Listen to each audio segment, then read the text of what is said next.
Les grosses têtes de Philippe Bouvard sur RTL. Mesdames, Mesdemoiselles, Messieurs, dans le cadre de nos après-midi récréatifs, Radio-Télé Luxembourg vous propose Philippe Bouvard dans les grosses têtes.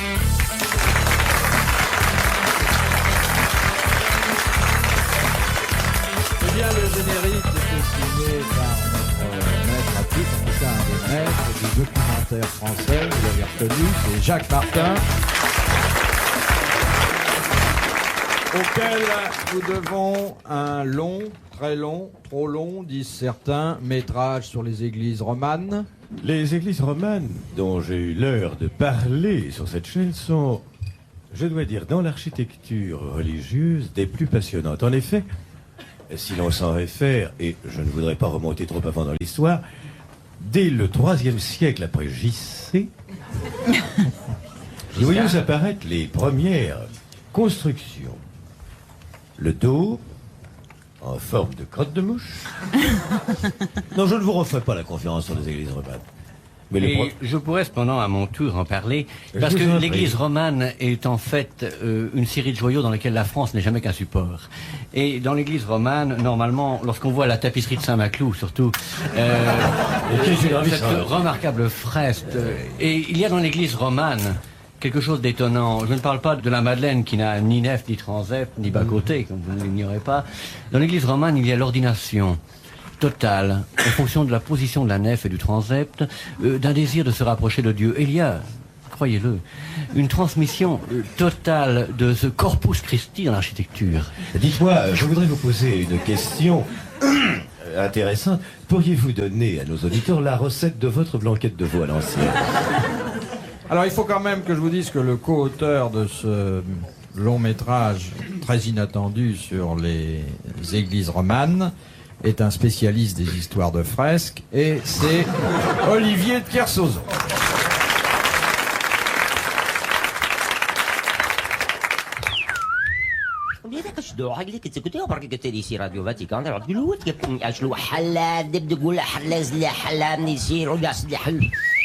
Ici Radio Luxembourg, coup d'œil sur le monde. Radio Luxembourg, coup d'œil sur le bourg. Vous êtes en direct avec les grosses têtes, hein, vous, Philippe? Le transistor déréglé, c'était Sim.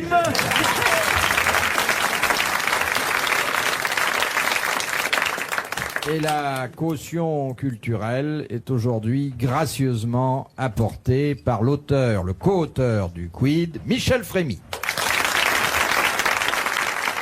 Première citation que nous soumet Madame Fluza de Cuffy dans le Cher. Qui a dit « Le pastis, c'est comme les seins d'une femme. 1, c'est pas assez, et 3, c'est trop. » René Fallet, Michel Audiard, un ivrogne. Marcel Pagnol. Non. Jean Giono. Quelqu'un qui était très ami avec Pagnol. Ah. Et qui est mort. Fernandel. Fernandel. Bonne réponse de Sim. C'est assez joli, hein. Le pastis, c'est comme les seins d'une femme. 1, c'est pas assez, et 3, c'est trop. Ouais, c'est un beau trait. Ah oui. De Monsieur Sebag, de Paris dans le 14e, qui a dit « Le vieil époux est comme un auteur dramatique. De moins en moins d'actes, de plus en plus de scènes. » Ah, c'est joli. Ça C'est un pourrait, auteur ça pourrait dramatique. être Guitry, mais c'est pas lui. Non, C'est un humoriste français? il n'est pas connu du tout comme humoriste. Hein. C'est un C'est- critique dramatique? Non, Un écrivain? c'était un écrivain assez solennel, académicien de son temps. Ah bon? Un peu politique, peut-être? Pas du tout. L'est-il mort il y a longtemps?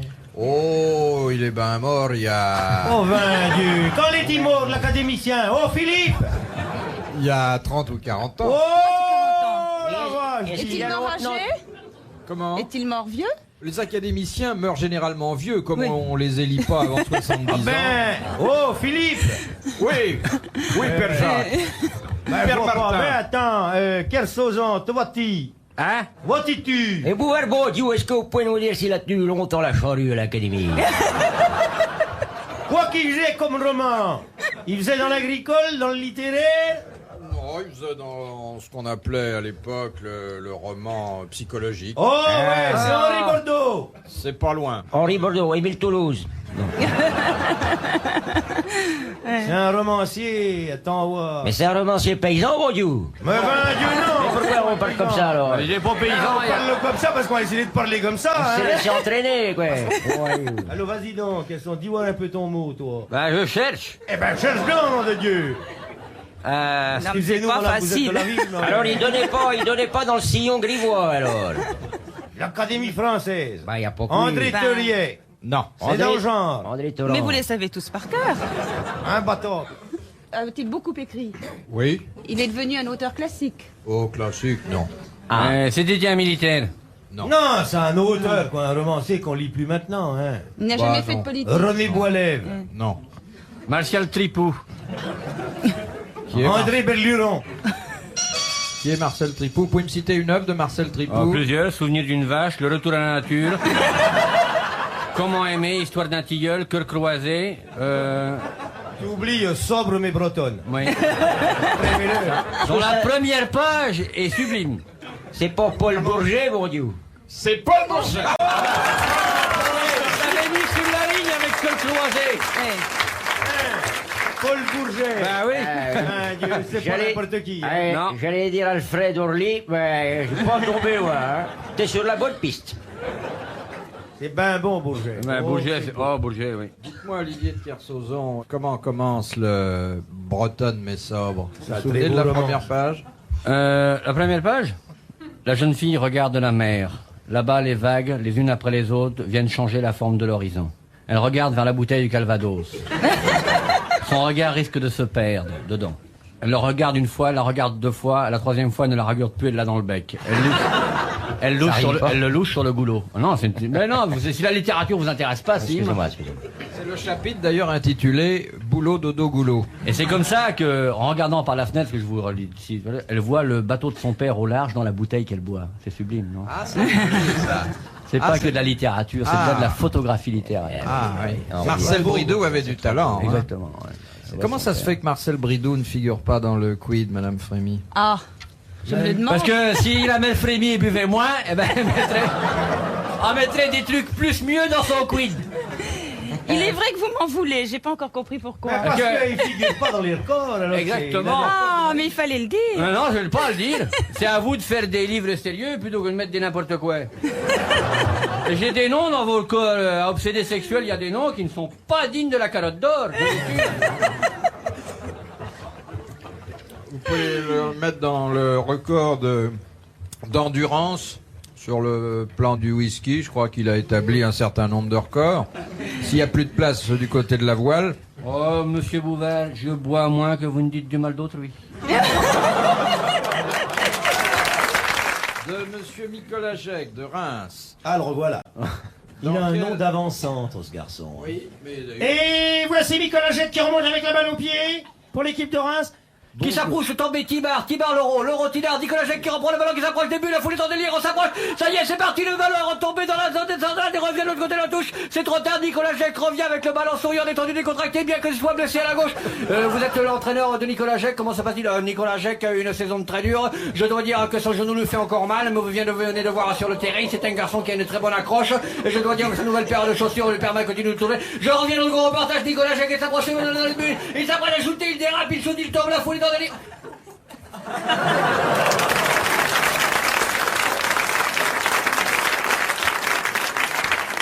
J'ai bien fait de débrancher les piles, hein, parce que sinon il y en avait pour deux. Je m'avise que je vous ai présenté Madame Frémy il y a déjà quelques heures et que vous ne lui avez pas encore fait le bébé. Je vais pas faire un bébé. Ah, je vais pas faire le. Faire un bébé à Madame Frémy, on peut pas faire le bébé. Mais enfin, Philippe. Alors faites le bébé à Madame Frémy. Qu'est-ce que vous voulez, un garçon ou une fille? Qu'est-ce que va dire Monsieur Frémy? Qu'est-ce que vous préférez, un garçon? Vous avez des enfants? J'ai des enfants. Combien? 3. 3 enfants. Ça fait le quatrième. Vous en voulez un quatrième? Pas vraiment. Bah écoutez. Gloria in excelsis Deo.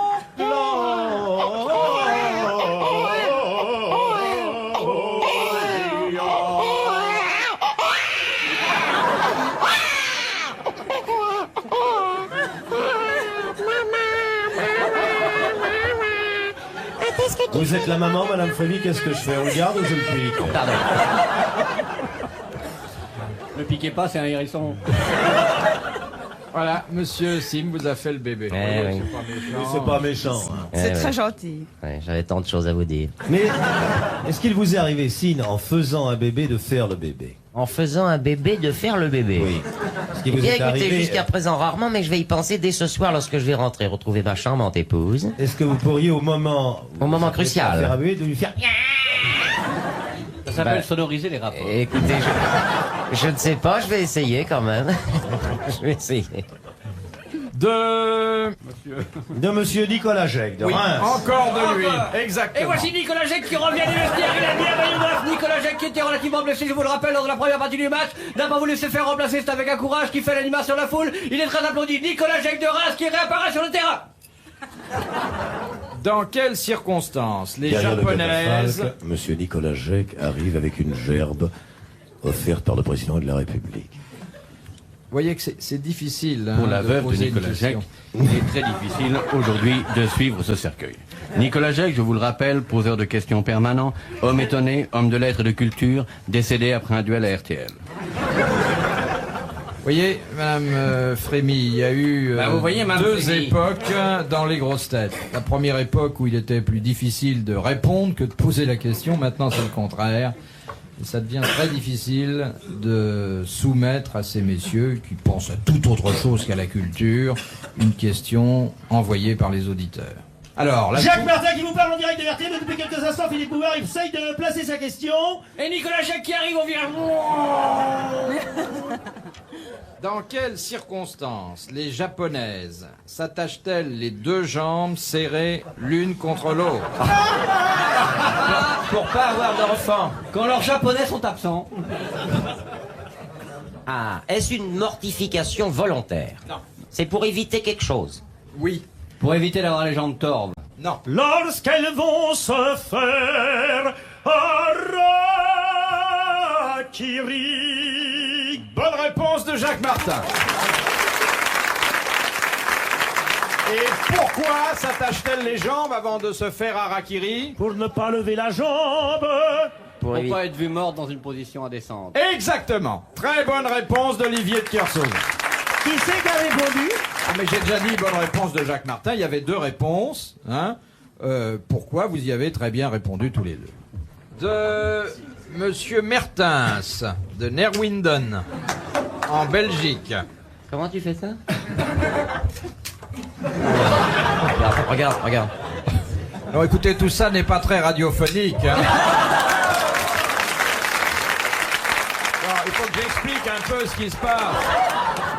Voilà, ces messieurs, Monsieur Martin et Monsieur Sim, se mettent sur la main des produits variés, cigarettes, chocolat, etc. Des Ils donnent un lentilles. coup sur l'avant-bras ou sur le poignet, et hop, ça se fiche entre leurs lèvres. Ouais. Bon.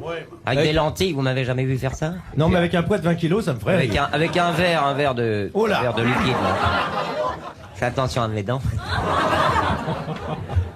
Non, n'offrez pas de cachou aux hôtesses, Monsieur Cachou, ma Martin. petite fille, viens. Viens chercher du chocolat dans la poche du monsieur. Viens, viens petite fille. Viens, mon petit bijou. C'est si gentil à cet âge-là. Viens, n'aie pas peur de mon couteau. Ah, c'est le numéro de vieux cochon dans lequel excelle Monsieur Martin. Je m'entraîne Ouais. avant la maison de retraite. Vos infirmières auront de bons moments. C'est pas les infirmières qui m'intéressent, c'est leurs enfants. Je voudrais vraiment faire quelque chose pour les jeunes. Vous, Monsieur Kersauzon, vous êtes aussi porté sur la petite fille? Ah, énormément. Il a vécu maritalement avec une sirène de 3 mois. Viens, mon petit bijou, viens. Oui, mais en tant que t'auras des cachots comme ça, je viendrai pas, hein. Viens, mon petit chou. Viens, on va jouer au petit chaperon rouge. Oh. Papa va se déguiser en loup et tu vas monter dans son lit. Hein? D'accord. Hein. Bon, j'arrête là cette représentation parce que j'ai peur que ça ne concerne plus les Parce que enfants. nous avons fait des années de théâtre pour enfants. Ah oui. Oui, nous faisons partie du théâtre Landru aussi. Oui. moi. On a fait le théâtre du petit monde. Alors, la question de Monsieur Mertens de Nerwinden en Belgique, la voici. Si l'on en croit le Kama Sutra, Ah, Oh là. quels problèmes sexuels ont les personnes chatouilleuses? Eh ben, elles peuvent pas y arriver parce qu'elles rient tout le temps. Précoce. Non. Non.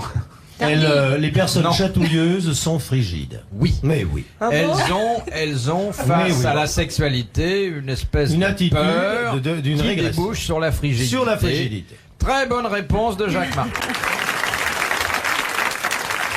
Ça leur suffit alors. Ça leur suffit. Bah oui, faut croire. C'est l'orgasme au moment de la rigolade.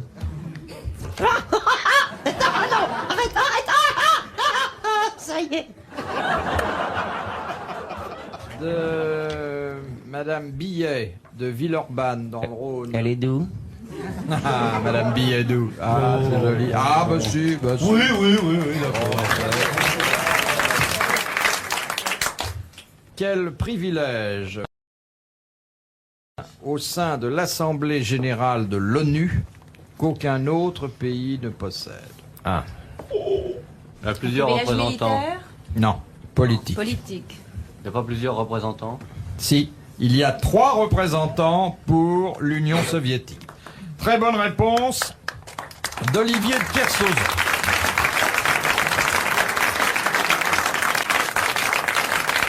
Alors que tous les autres pays n'ont qu'une voix, il y a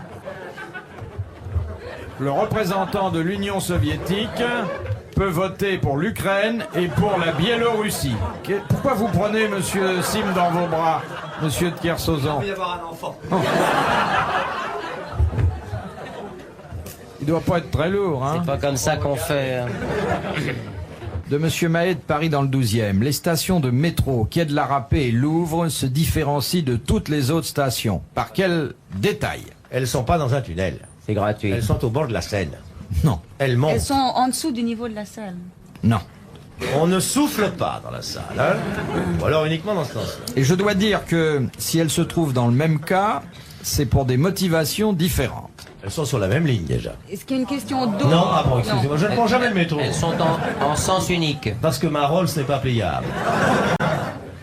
Je ne vois pas du tout. Est-ce qu'il y a Le une métro, question c'est de quoi, Philippe? profondeur, Non. Ce sont les plus profondes. de taille? Les contrôleurs ont la rame. Il n'y a jamais de train. Alors, quai de la Gratuit. Râpée, que je vois bien, et la station Louvre. Le quai est pas à la hauteur du train. Non.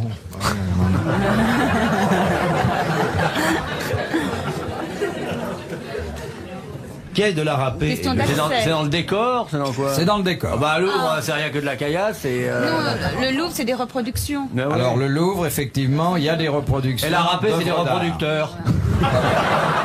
Alors, il y a des... Non, laissez Madame Michel Frémy délabyrinther davantage sa pensée. Alors donc, Louvre, une station pas comme les Production, autres, une œuvres espèce de d'art. petit musée métropolitain. Mais je ne suis jamais allée à la station Quai de la Râpée. Oh, vous devriez, c'est très agréable. Nous avons été en vacances il y a 15 jours avec les enfants. Quai de la Râpée, c'est absolument C'est de charmant. la plus... Ah ben moi j'étais au camping qui a de la râpée, c'est quelque chose, hein, je m'excuse Mme Frémy. Plutôt que de laisser votre caravane dans les beaux quartiers, faut venir au quai de la râpée, c'est ok. Il y a un Vater et tout, il y a des Belges en voisin et tout, vous êtes bien. Est-ce que je pourrais vous fournir la bonne réponse? Martin qui n'y va jamais, lui. Je n'ai jamais été quai de la Râpée. Alors, vous n'allez jamais dans le métro, moi j'y vais. Mais je vais comment? Je vais dans le métro. Fais ici de temps en temps, je vais jeter des miettes, quoi. Est-ce que je pourrais interrompre votre conversation pour vous donner la bonne réponse? Oui. Est-ce que c'est pas là où il n'y a pas de publicité? Oui, ce sont les 2 stations où il n'y a pas de publicité. Très bonne réponse de Monsieur Sim.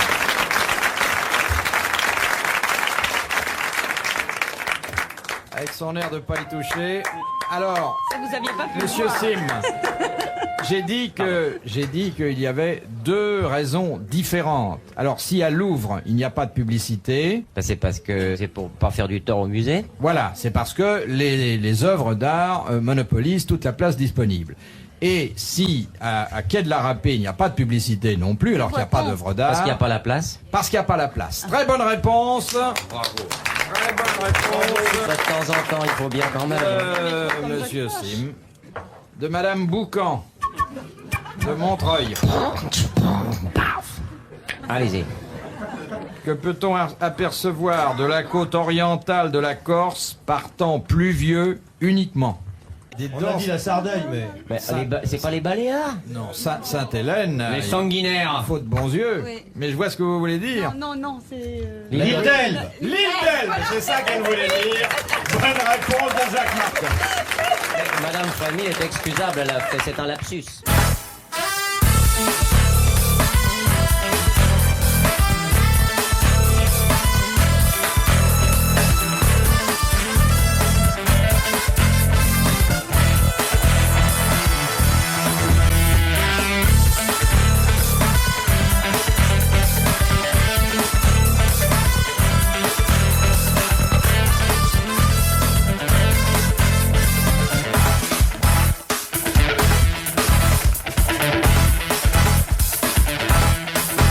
question de Madame Corollaire de Saint-Brieuc qui s'adresse en priorité à Olivier de Kersauzon. Vous allez comprendre tout de suite pourquoi. Non, c'est pas une question sur le whisky. Moi, je voudrais, Bouvard, que Olivier nous réponde avec l'accent breton et le vrai, celui de son pays. Tu veux jouer aux grosses têtes? Ou tu veux-tu pas jouer? Un breton, c'est têtu. Eh ben, t'es pas embêté d'être venu à Paris à pied.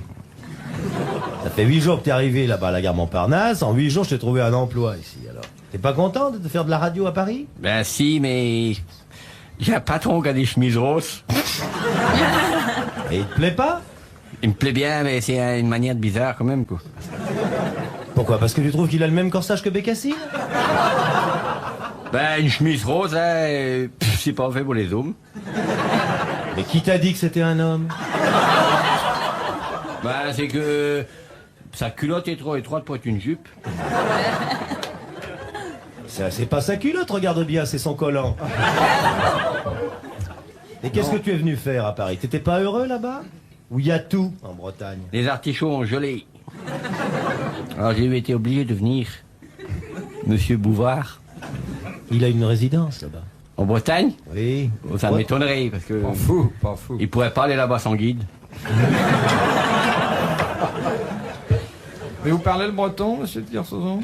Oui, couramment. Comment c'est?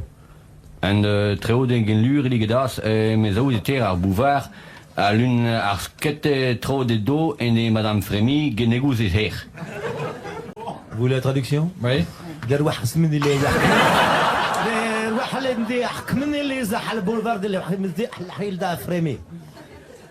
voulez la traduction? Oui. Running is to the road, like can you as man as Boober and the man as Miss Fermi, you like you know where? Traduction? Oui. Aguaname kabago adia buva e de madame tu du ababa du fremi agene kego kebatawa. Vous voulez la traduction? Oui.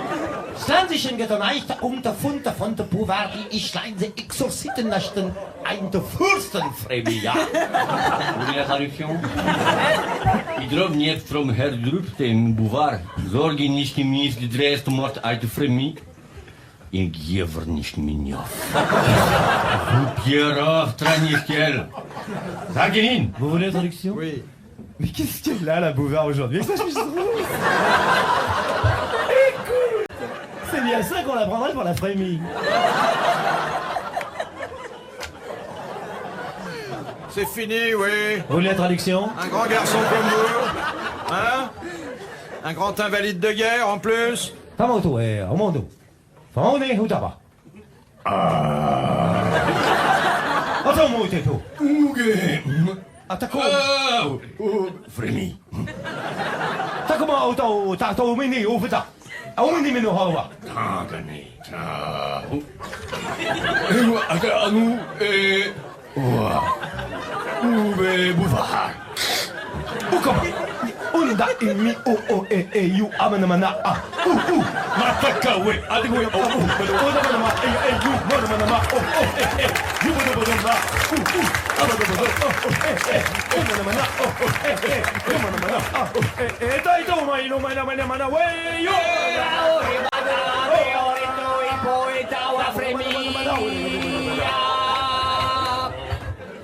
Vous voulez la traduction?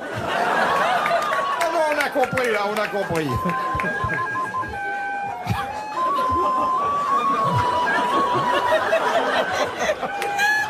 Lorsque le soleil se couche à l'est du Maghreb, les longs troupeaux de chameaux regagnent leur demeure. Puis c'est le Caire, son pont d'argent, son musée souterrain, le Caire, ses romans de pente. Le Caire et son pont du désir. La rayonnante vallée de la Plouchtargue, à 60 km au nord-est de Belwaxme, Et de laquelle on peut apercevoir la pointe étonnante des pyramides au soleil couchant. C'est là que le cygne du désert joue tranquillement de la flûte et du pipeau. Tandis que le Bouvard garde ses frémies. Oh, pardon. Étrange pays, descente du Nil, remontée du nul.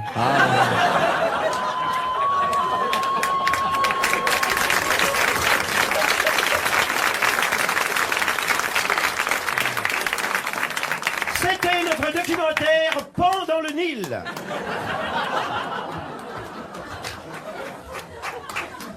Bon, tout ça est parti de Saint-Brieuc, si je peux dire.